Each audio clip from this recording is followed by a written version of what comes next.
Alors, Daniel, merci d'être là aujourd'hui. Plaisir. Écoute, Daniel, à l'heure de la bonne nouvelle, on s'est souvent, ou en tout cas à quelques reprises, fait reprocher de parler du péché, de péché. Et puis, c'est une notion que, bon, je pense que, bon, elle est comme pas à la mode, on s'entend, mais est-ce qu'on comprend bien c'est quoi vraiment le mot péché? Bien, effectivement, François, je me suis rendu compte que souvent, on comprend mal ce que ça veut dire péché. Moi-même, ça m'a pris des années avant de le saisir, avant que quelqu'un me l'explique. Moi, je pensais que péché, là, ça voulait dire faire le mal. Tu sais, quand je fais quelque chose de pas bien ou quand j'ai des mauvaises pensées, tu sais, si je vole quelque chose, bien là, j'ai péché. Tu dis un mensonge, par exemple, là, j'ai fait un péché. Mais c'est vrai, c'est quand même péché. vrai. Puis c'est pas faux. Ouais. Mais savais-tu, François, que tu peux aussi pécher en faisant le bien? Malheureusement. Parce que le péché, bien, ça veut beaucoup plus dire, c'est beaucoup plus large comme définition que juste faire le mal. Le mot péché, quand on examine vraiment le sens du mot... Étymologiquement, là, Étymologiquement, c'est les archers hébreux qui utilisaient ce mot-là. Donc, les archers, à la guerre, quand ils rataient leur cible, ils disaient « j'ai péché ». J'ai manqué ma cible, ma flèche est passée à côté, j'ai manqué le but. Par extension, péché, ça veut dire j'ai manqué ma shot, comme on dit en hébreu. Okay. Tu sais, j'ai pas atteint l'objectif. Quel était l'objectif? Ben, d'un point de vue spirituel, quand on parle de péché, ben, c'est manquer le but de notre existence, le but que Dieu nous a donné en nous créant. Puis ce but-là, ben, c'est d'être en relation intime avec lui. OK, puis là, on comprend que maintenant, cette relation intime, elle est pas là, là. C'est ça qui est le problème. On vit à notre compte, là. Bien, c'est ça. Parce que c'est une tragédie, en fait, que cette relation-là soit brisée. Parce qu'on a été créé pour ça. On ne peut pas être heureux, satisfait, comblé en dehors de cette relation-là. La Bible, elle nous dit que avant même que le monde existe, là, avant même la création du monde, il y avait Dieu. Dieu le Père, Dieu le Fils, puis le Saint-Esprit. Puis il y avait une relation tellement bonne entre eux autres, là, c'est comme si ça disait « Hey, gang, là, c'est trop fort l'amour qu'on a. Là. Il faut qu'on partage ça avec d'autres personnes. » Puis on a été créés pour entrer dans cette relation-là. Puis ce qui est merveilleux, puis ce que je voulais ajouter, c'est qu'en étant en relation intime avec le Dieu créateur comme ça, on est glorifié avec lui. C'est-à-dire que on est important pour Dieu. Le mot « gloire » dans la Bible, ça veut dire que ça a de l'importance. Dieu est important pour moi, je suis important pour Dieu, puis ça, c'est quelque chose qui est extrêmement satisfaisant, puis on est comblé là-dedans. Donc, quand tu dis que notre relation a été brisée, bien, on a aussi perdu cette satisfaction-là, ce sens-là à notre vie. Écoute, hey Daniel, ça me pop dans la tête, là. Tu sais, toi, t'as des enfants, t'en as comment en passant? Moi, j'ai juste 6 enfants. T'as juste 6 enfants. Écoute, tu comprends pas la vraie vie, là. Mais honnêtement, là, quand t'as voulu avoir des enfants, j'imagine, pour être en relation avec eux. Mais imagine qu'un de tes enfants, à l'âge très jeune, décide de claquer la porte puis il veut plus te parler.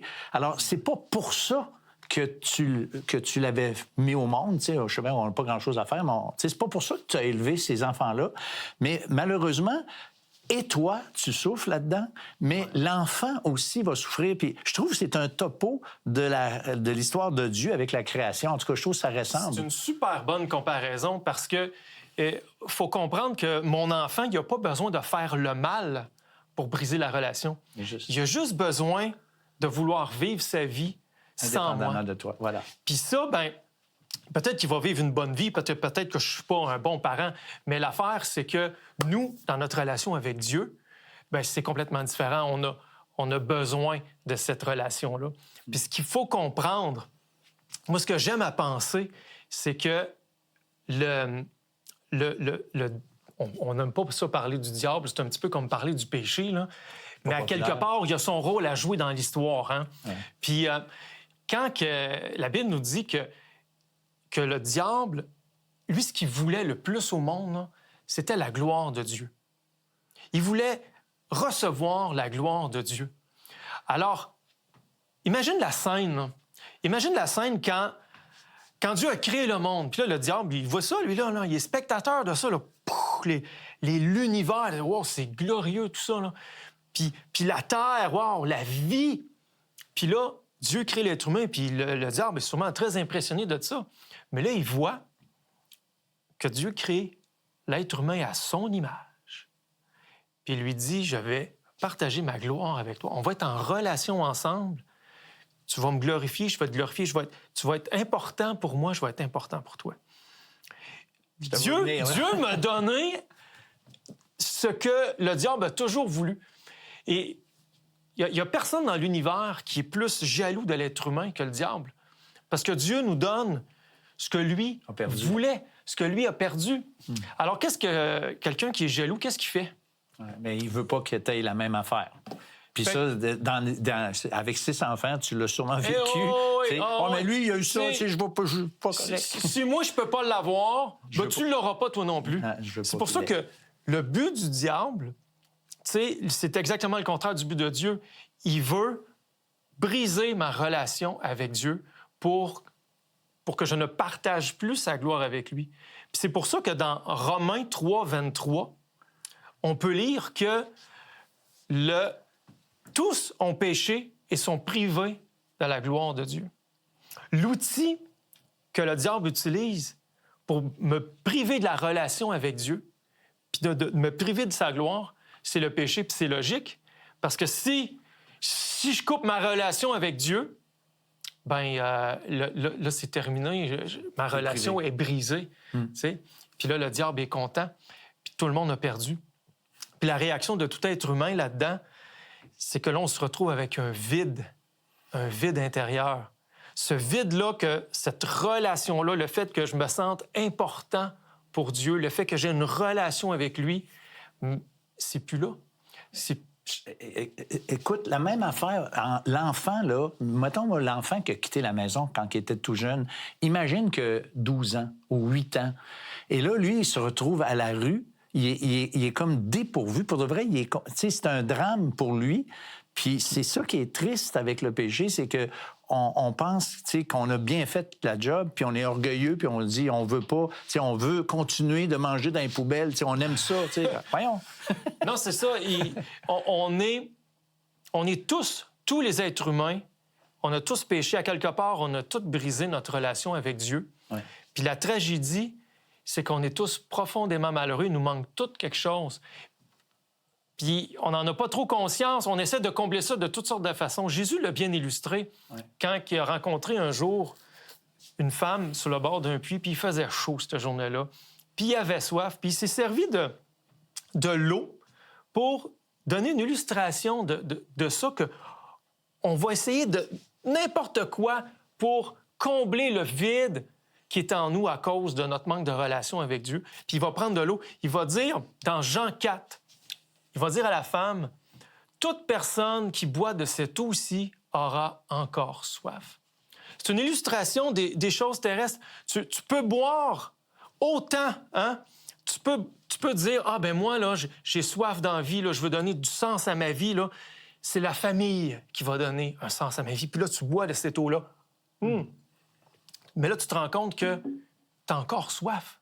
Ton vide est encore là. Tu te dis, si tu n'as pas la famille, ah ben ça doit être le travail. Hein? Je vais me donner à mon travail, c'est ce qui va donner l'importance à ma vie, puis je me donne là-dedans, puis... puis j'ai encore soif. Je suis jamais comblé. Mais c'est l'argent.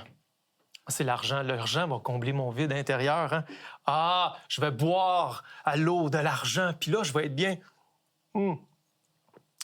Puis tu sais ce qui arrive? Ouais, l'amour de l'argent, celui qui aime l'argent n'est pas satisfait par l'argent. C'est l'Ecclésiaste qui dit ça dans la Bible. Puis nous autres, notre réflexe, c'est comme...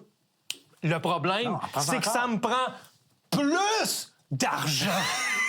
J'en avais pas assez! Fait que là, tu dis, je vais en prendre plus, puis je vais être heureux. Oh, oui, j'ai compris ça que c'est l'argent. Puis tu sais-tu quoi, François? Tu peux boire toute l'eau que tu veux, essayer de t'abreuver à ton travail, les relations, la sexualité. C'est ça, manquer le but. Ouais. Manquer le but, c'est je me donne dans autre chose que ma relation avec Dieu et que je donne l'importance à autre chose qu'à Dieu. Et Jésus va dire, tu peux boire de ça, tu vas toujours avoir soif. Parce que le problème, c'est pas que tu bois pas assez. Tu ne bois pas à la bonne place. Tu bois pas à bonne place. C'est pour ça qu'il va terminer en disant à la femme, « Mais celui qui boira de l'eau que je lui donnerai n'aura plus jamais soif. » C'est Jésus le seul qui peut combler le vide qu'il y a à l'intérieur de nous, Absolument. de cette relation-là. Le seul qui peut rétablir la relation avec Dieu. C'est tout à fait vrai. Puis moi, j'aimerais que vous, à la maison, qui nous écoutez présentement, que vous puissiez comprendre clairement que les différentes sources auxquelles on peut boire, Daniel a mentionné la famille, le travail, et en soi, c'est pas mal, c'est tout à fait correct. C'est bien d'avoir toutes ces choses-là. Il y a une certaine source de satisfaction qui peuvent être tirées de ces choses-là, mais le vide intérieur, fondamentalement, on a besoin de retrouver cette relation brisée avec celui qui nous a créés. Et celui qui nous a créés n'est pas un Dieu distant, n'est pas un Dieu... La Bible dit en fait que c'est un Dieu d'amour. Et il veut reprendre cette relation comme tout parent qui se respecte. Si un enfant aurait, par exemple, comme on l'a mentionné, claqué la porte, eh bien, le parent, il veut retrouver cette relation qui a été perdue.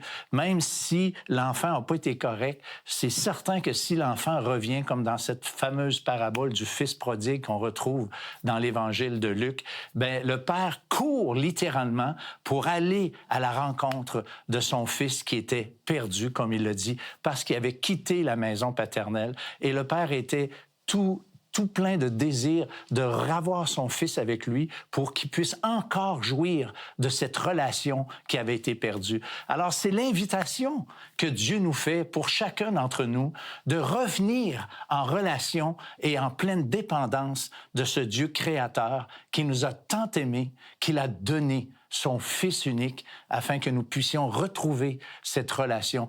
Nos péchés, la bêtise d'avoir quitté la maison peut être complètement pardonnée et rentrer et être accueilli par ce Père aimant. Ça ne veut pas dire que le péché, c'est pas grave, mais le péché, il l'a pris sur lui et c'est pour ça qu'il peut maintenant nous accueillir tels que nous sommes. L'heure de la bonne nouvelle, en collaboration avec le Messager chrétien, vous offre gratuitement le livre de méditation quotidienne La Bonne Semence. Pour en recevoir un exemplaire, écrivez-nous à l'heure de la bonne nouvelle, casier postal 33012, comptoir postal Thibault, Trois-Rivières, Québec, G8T9T8. Vous pouvez également nous joindre à info@hbn.ca ou par téléphone 1-866-509-1319.